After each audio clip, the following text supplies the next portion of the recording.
Cette question posée par un jeune élève particulièrement brillant, qui m'a posé la question sur la 13e Mishnah des Pirkei Avot du premier Pérec.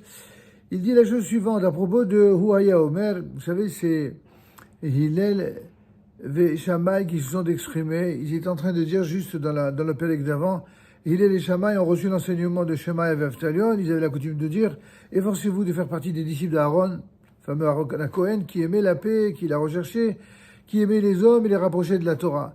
Et juste après, il poursuit en disant, c'est Hillel qui parle, il avait aussi la coutume de dire que celui qui cherche simplement le renom, le nom, qu'on parle de lui, qu'on entend toujours sa personne, sa renommée, sa parole, eh bien, de même celui qui ne s'efforce pas d'apprendre davantage de Torah, eh bien, oubliera ce qu'il sait déjà. Et celui qui ne partage pas son savoir avec les autres ne mérite pas de vivre. Et celui qui se sert de son savoir en Torah pour des raisons égoïstes, il disparaîtra. Et donc la question que pose ce jeune homme, c'est de savoir, mais qu'est-ce que ça veut dire qu'il disparaîtra? C'est la question d'un jeune enfant, mais qui est sage, qui dit, ça veut dire quoi? Si quelqu'un étudie la Torah et qu'il la transmet, comment peut-on dire de lui qu'il disparaîtra? Alors tu vois, mon garçon, la réponse, elle est toute trouvée.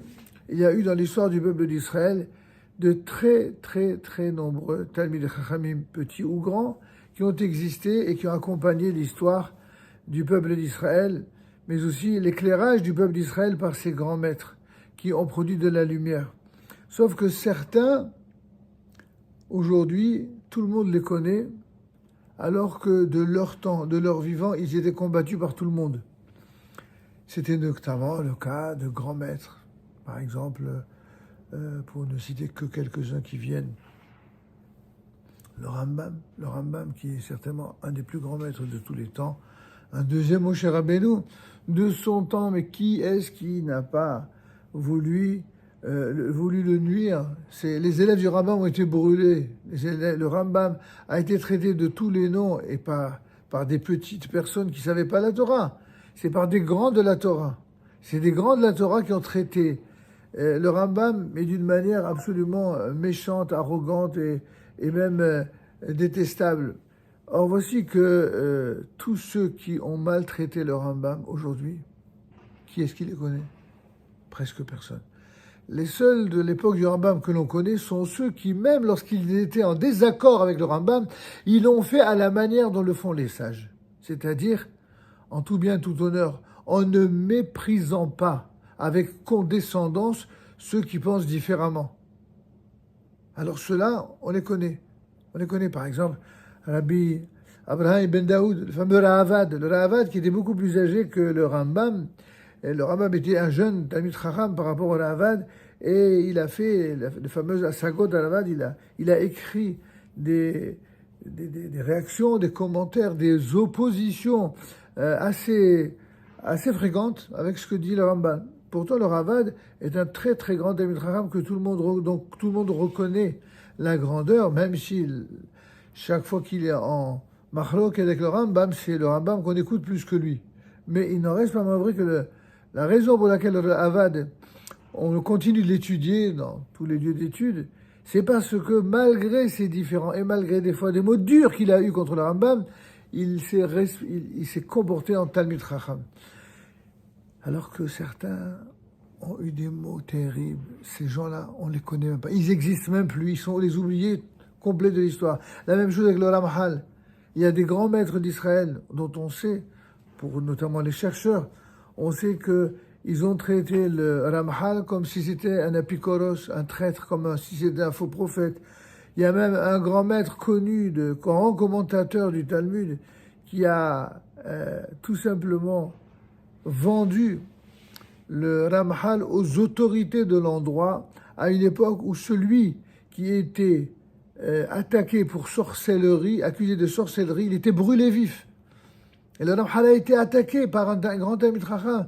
Eh bien, ce Talmid Chacham, on n'en parle que dans des cercles très limités, mais plus personne ne le connaît, alors que le Ramchal, le monde entier connaît le Ramchal.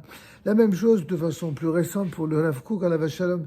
Le Rav Kook, le nombre de gens qui l'ont méprisé alors que la plupart des grands d'Israël, même s'ils n'étaient pas forcément d'accord avec son approche généreuse du Klal Israël, sa compréhension du Klal Israël, eh bien, ils sont malgré tout restés respectueux, peut-être pas des conclusions du Rav Kook, mais en tout cas de ce qu'il était. Ils n'ont jamais méprisé le Rav Kook, ils savaient que c'était un grand d'Israël, et ils l'ont traité comme tel, ils l'ont jamais traité comme par mépris. Ceux qui ont traité le Rav Kook avec respect, eh bien ceux-là, ils resteront dans l'histoire. Mais tous ceux qui ont méprisé le Rav Kook, ils disparaîtront de l'histoire. Pourquoi? Parce que rétroactivement, il s'avérera que la raison pour laquelle ils ont méprisé tous ces gens-là, tous ces maîtres, pour quelle raison ils ont méprisé ces grands d'Israël, sans doute les plus grands, c'est parce que ce qui les intéressait, c'était pas la véritable couronne de la Torah, la vérité de la Torah, la volonté d'Akadosh Baruch Hu. Ce qui les intéressait, c'était le pouvoir. La même chose qui intéressait Korah. La même chose qui a intéressé tous ceux qui ont voulu avoir le dessus sur le peuple d'Israël. Eh bien, malheureusement, ça peut arriver aussi au sein du monde de la Torah. Évidemment, le monde vrai et authentique de la Torah n'est pas composé de sages qui se comportent de la sorte, c'est vrai. Mais il y a des sages qui, malheureusement, se perdent et risquent de tomber dans cette attitude-là. Et c'est à leur sujet qu'il est dit que « Olishamesh betaga halaf », celui qui se sert de son savoir en Torah pour des raisons égoïstes, c'est-à-dire pour le pouvoir ou pour l'argent ou pour la notoriété ou pour qu'on parle de lui ou pour être avec les grands de l'univers politique.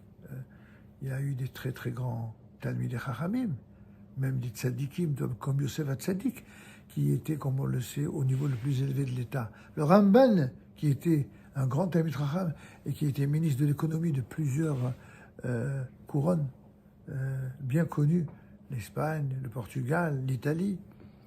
Et pourquoi eux, Baruch Hashem, ils sont restés très très grands et infiniment respectés par le monde entier, aussi bien juifs que non juifs, parce qu'ils ont eu la capacité de placer la couronne de la Torah au-dessus de toutes les couronnes. Pourquoi? Parce qu'ils avaient la conscience que nous servons le Melech Malchei HaMelachim Akadosh Baruch Hu. Nous servons le roi des rois, le Saint béni soit-il, c'est-à-dire le plus couronné de toutes les couronnes humaines. Akadosh Baruch Hu, c'est lui qui décide qui aura une couronne et qui sera, si j'ose dire, découronné, c'est-à-dire à qui on enlèvera la couronne. En tout cas, c'est quelque chose qui doit nous amener tous à réfléchir énormément, les enfants, parce qu'on doit étudier la Torah, c'est vrai. Mais on doit étudier la Torah en comprenant que dans la Torah, il y a tout. Il y a absolument tout. Et il y a surtout la vérité de tout.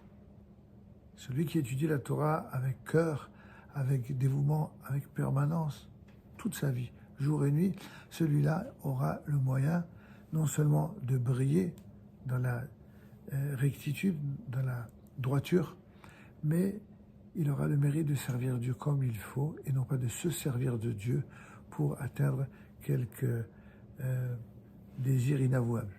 D'accord? J'ai répondu? Betzlach.